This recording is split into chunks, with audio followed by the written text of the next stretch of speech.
മാതാവിൻ്റെ രക്തക്കണ്ണീരിൻ്റെ ജപമാല 2-ാം ദിവസം. ഇന്ന് നമുക്ക് ഒരുമിച്ച് നമ്മുടെ കുടുംബാംഗങ്ങളുടെയും നമ്മുടെ എല്ലാ പ്രിയപ്പെട്ടവരുടെയും നമ്മുടെ തന്നെയും ശാരീരികമായ എല്ലാ രോഗങ്ങളെയും മുറിവുകളെയും സുഖപ്പെടുത്തുന്നതിനും പൂർണ്ണമായ ശാരീരിക ആരോഗ്യവും സുരക്ഷിതത്വവും ലഭിക്കുന്നതിനും മാതാവിനോട് പ്രത്യേകം നിയോഗം വെച്ച് പ്രാർത്ഥിക്കാം. പിതാവിൻ്റെയും പുത്രൻ്റെയും പരിശുദ്ധാത്മാവിൻ്റെയും നാമത്തിൽ ആമേൻ.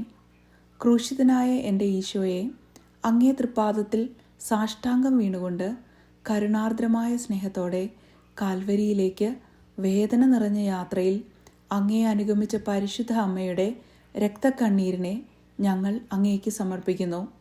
നല്ലവനായ കർത്താവെ, പരിശുദ്ധ അമ്മയുടെ രക്തം കലർന്ന കണ്ണുനീർ തുള്ളികൾ പഠിപ്പിക്കുന്ന പാഠങ്ങൾ ശരിക്കു പഠിക്കുന്നതിനും അങ്ങനെ അങ്ങയുടെ തിരുമനസ് നിറവേറ്റിക്കൊണ്ട് സ്വർഗത്തിൽ പരിശുദ്ധ അമ്മയോടൊത്ത് നിത്യമായി അങ്ങയെ വാഴ്ത്തി സ്തുതിക്കുന്നതിന് യോഗ്യരാകുന്നതിന് വേണ്ട അനുഗ്രഹം ഞങ്ങൾക്ക് നൽകണമേ.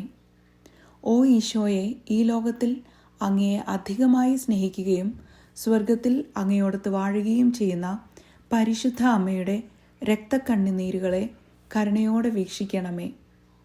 ഓ ഈശോയെ, ഈ ലോകത്തിൽ അങ്ങയെ അധികമായി സ്നേഹിക്കുകയും സ്വർഗത്തിൽ അങ്ങയോടൊത്ത് വാഴുകയും ചെയ്യുന്ന പരിശുദ്ധ അമ്മയുടെ രക്തക്കണ്ണുനീരുകളെ കരുണയോടെ വീക്ഷിക്കണമേ.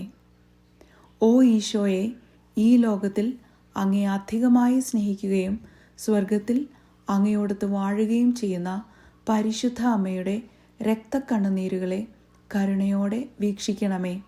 സ്നേഹം നിറഞ്ഞ ഈശോയെ, പരിശുദ്ധ അമ്മ ചിന്തിയ രക്തക്കണ്ണുനീരുകളെക്കുറിച്ച് ഞങ്ങളുടെ യാചനകൾ കേൾക്കണമേ.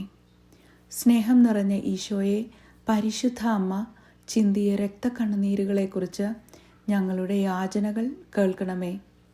സ്നേഹം നിറഞ്ഞ ഈശോയെ, പരിശുദ്ധ അമ്മ ചിന്തിയ രക്തക്കണ്ണുനീരുകളെക്കുറിച്ച് ഞങ്ങളുടെ യാചനകൾ കേൾക്കണമേ. സ്നേഹം നിറഞ്ഞ ഈശോയെ, പരിശുദ്ധ അമ്മ ചിന്തിയ രക്തക്കണ്ണുനീരുകളെക്കുറിച്ച് ഞങ്ങളുടെ യാചനകൾ കേൾക്കണമേ. സ്നേഹം നിറഞ്ഞ ഈശോയെ, പരിശുദ്ധ അമ്മ ചിന്തിയ രക്തക്കണ്ണുനീരുകളെക്കുറിച്ച് ഞങ്ങളുടെ യാചനകൾ കേൾക്കണമേ. സ്നേഹം നിറഞ്ഞ ഈശോയെ, പരിശുദ്ധ അമ്മ ചിന്തിയ രക്തക്കണ്ണുനീരുകളെക്കുറിച്ച് ഞങ്ങളുടെ യാചനകൾ കേൾക്കണമേ. സ്നേഹം നിറഞ്ഞ ഈശോയെ, പരിശുദ്ധ അമ്മ ചിന്തിയ രക്തക്കണ്ണുനീരുകളെക്കുറിച്ച് ഞങ്ങളുടെ യാചനകൾ കേൾക്കണമേ. ഓ മറിയമേ, വ്യാകുലവും കരുണയും